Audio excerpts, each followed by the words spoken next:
ሰላም ከሁላችሁ ጋር ይሁን። ጤና ይስጥልኝ የተከበራችሁ የቻናላችን ቤተሰቦች እንዴት ቆያችሁልን? አዳዲስ መረጃዎችን ይዘን መጥተናል። አብራችሁን ቆዩ። ሾልኮ የወጣው ሚስጥራዊ ሰነድ አነጋጋሪ ሆኗል። በተለያዩ መገናኛ ብዙሃንም በስፋት መነጋገሪያ ሆኗል። ይህ ጉዳይ ምንድነው? በስፋት የምንመለከተው ይሆናል። የቀድሞ የፍትህ ሚኒስቴር ከታንዛኒያ ተባረዋል። የቀድሞ የፍትህ ሚኒስቴር ማርታ ካርዋ በታንዛኒያ የተቃዋሚውን ቱንዳ ሉሲ የችሎት ሂደት እንዳይከታተሉ ነው ከሀገር መባረራቸው የተነገረው። ይህንንም ጉዳይ በስፋት እንመለከተዋለን። ከዚህ ባሻገር ዛሬ በስፋት በተለያዩ ሚዲያዎች እየተዘገቡ የሚገኘው የጆ ባይደን በካንሰር መያዝ ነው። የቀድሞ የዩኤስኤ ፕሬዝዳንት ጆ ባይደን በፍጥነት በሚስፋፋ የፕሮስቴት ካንሰር መያዛቸው ተገልጿል። ይህንንም ጉዳይ እንመለከተዋለን። መልካም ጊዜ በያላችሁበት። አሁን ወደ ዝርዝር መረጃዎቹ እንሻገራለን። ወደ ቀዳሚው መረጃ ስንሻገር ሰሞኑን በጣም አነጋጋሪ የሆነው ጉዳይ ሾልኮ የወጣው ሚስጥራዊ ሰነድ ነው። ይህ ሚስጥራዊ ሰነድ ምንድነው የሚለውን በቀዳሚነት የምንመለከተው ይሆናል።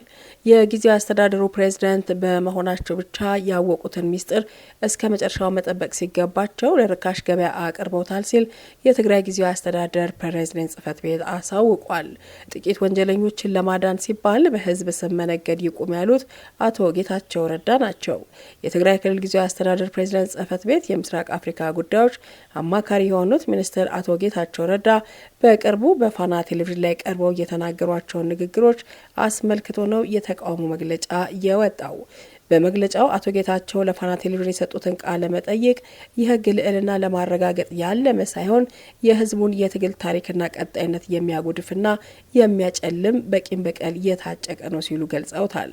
በስልጣን ቆይታቸው የታዩ ውድቀቶች ሙሉ በሙሉ ወደ ሌላ አካል ሲላላኩና ከሳሽ ሲሆኑ ሰንብተዋል ያለው ጽህፈት ቤቱ ይህ ወደ ሚዲያ ፕሮፓጋንዳ እየወረደ ኃላፊነት የጎደለው ተግባር ነው ብሎታል። የጽህፈት ቤቱ መግለጫ አቶ ጌታቸው ህገወጥ የሰዎች ዝውውርን አስመልክቶ በብዙ ጥረቶች ተጠንቶ ወደ እጃቸው የገባ ኮፒ ያልተደረገ ሰነድ በወቅቱ ተጠያቂነትን ሳያረጋግጡ ቀርተው አሁን በማህበራዊ ሚዲያ እንዲሰራጭ አድርገዋል ሲልም ይከሳል።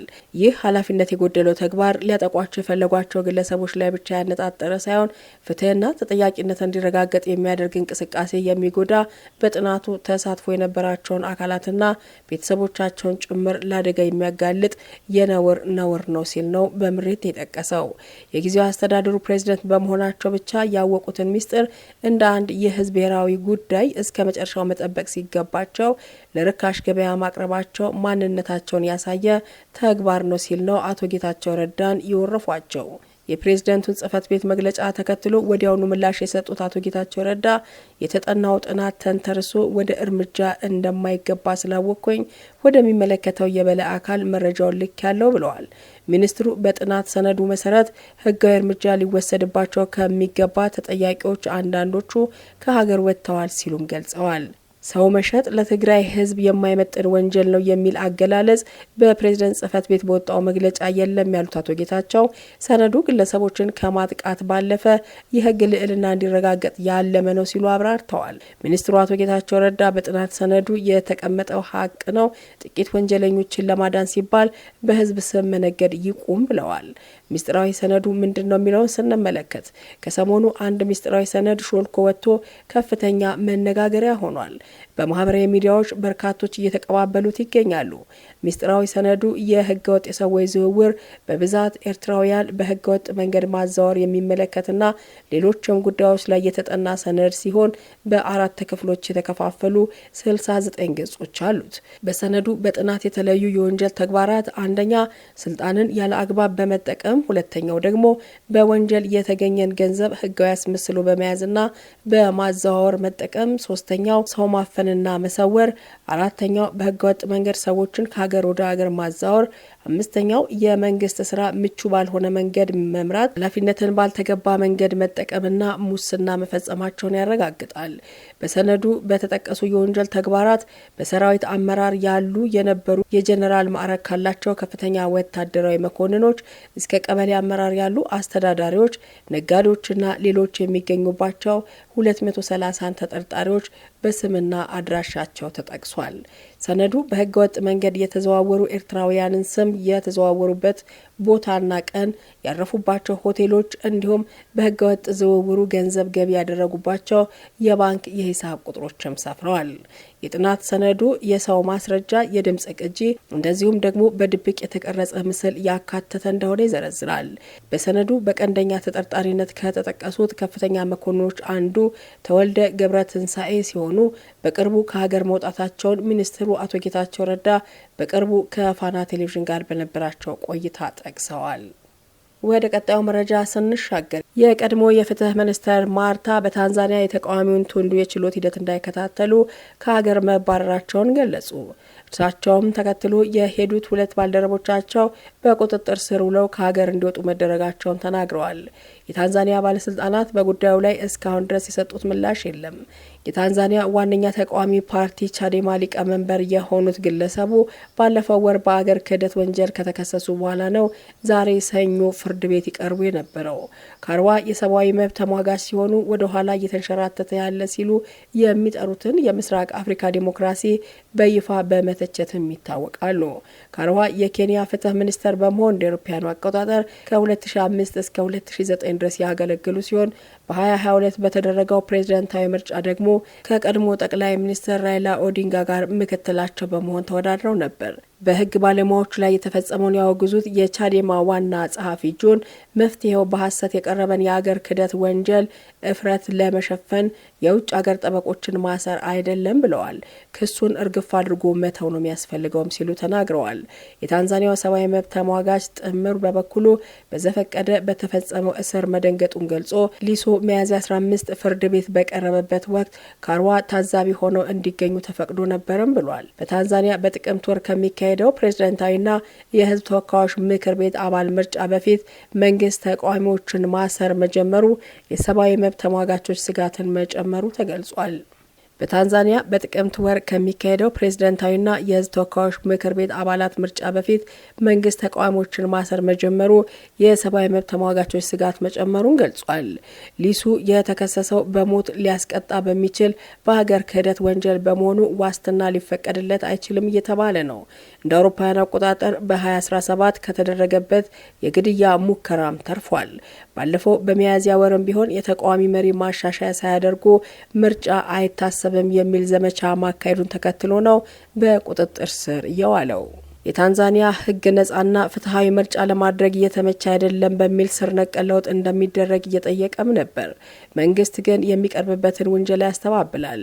ቻዴማ ፓርቲ የሚመራውን መታሰር ተከትሎ ለሀገሪቱ ኮሚሽን እንዲፈርም የተጠየቀውን የስነ ምግባር ደንብ አልፈርምም በማለቱ በጥቅምቱ ምርጫ እንዳይሳተፍ ታግዷል። የስነ ምግባር ሰነዱ ፓርቲዎችና ደጋፊዎቻቸው ተገቢውን ስነ ምግባር እንዲያሳዩ እንዲሁም በምርጫ ወቅት ሰላምና አብሮነት እንዲከበሩ ጠይቋል። ቢቢሲ እንደዘገበው ከሆነ ቻዴማ የስነ ምግባር ደንቡ ተቃዋሚዎችን ለማፈንና የመንግስት አፈና እንዲቀጥል እየተዘጋጀ ነው ብሎ ያምናል። ታንዛኒያ ከ1977 ጀምሮ እንደ አውሮፓውያን አቆጣጠር እያስተዳደራት ያለው ሲሲኤም ፓርቲ አሁን ያለውን ሁኔታ ከግምት በማስገባት በሚቀጥለው ምርጫ አሸንፎ አገሪቱን ማስተዳደር ይቀጥላል ተብሎ ይታመናል። ፕሬዝዳንት ሳሚያም ለፕሬዝዳንትነት እጩ ሆነው ይቀርባሉ ተብሎ ይጠበቃል። ወደ ቀጣዩ መረጃ ስንሻገር የቀድሞ የአሜሪካ ፕሬዝዳንት ጆ ባይደን በፍጥነት በሚስፋፋው የፕሮስቴት ካንሰር መያዛቸው በሕክምና ተረጋግጧል። የቀድሞ ፕሬዝዳንት ጽህፈት ቤት ባወጣው መግለጫ ላይ እንደተናገረው ከሆነ የ82 ዓመቱ ጆ ባይደን የተገኘባቸው ፕሮስቴት ካንሰር ወደ አጥንታቸው እየተስፋፋ እንደሚገኝ ገልጿል። ስልጣናቸውን ጥር ወር ላይ የለቀቁት ባይደን ባለፈው ሳምንት አርብ ባደረጉት የሽንት ምርመራ ካንሰር እንዳለባቸው መታወቁ ተገልጿል። ጆ ባይደን ህመማቸው ከፍተኛ ደረጃ በሚል የተለየ ሲሆን ይህም እንደ ዩኬ የካንሰር ምርምር ማዕከል ከሆነ በፍጥነት የሚዛመት ነውም ተብሏል። ባይደን እና ቤተሰቦቻቸው የህክምና አማራጮችንም እየፈተሹ መሆኑን ተገልጿል። የቀድሞ ፕሬዝዳንቱ ጽህፈት ቤት ካንሰሩ ሆርሞን ሴንሲቲቭ መሆኑን አስታውቆ በህክምና በቁጥጥር ስር ሊውል ይችላልም ሲል ተናግሯል። ጆ ባይደን የምርመራ ውጤታቸው ይፋ ከሆነ በኋላ ከደጋፊዎቻቸውም ሆነ ከተቀናቃኞቻቸው ወገን መልእክቶቻቸውን ተቀብለዋል። ፕሬዚዳንት ዶናልድ ትራምፕ በትሩዝ ማህበራዊ ሚዲያ ገጻቸው ላይ እርሳቸውና ማሌኒያ ትራምፕ የጆ ባይደንን የሕክምና ውጤት ሲሰሙ ማዘናቸውንም ገልጸዋል። ጆ ባይደን በፍጥነትና በጥሩ ሁኔታ እንደሚሻለውም እንመኛለንም ሲሉ ገልጸዋል። የቀድሞ ምክትል ፕሬዚዳንት ካማላ ሃሪስ በበኩላቸው በኤክስ ገጻቸው ላይ እርሷና ባለቤቷ ዳግ የባይደንን ቤተሰብ በጸሎታቸው እንደሚያስቡ አስፍራለች።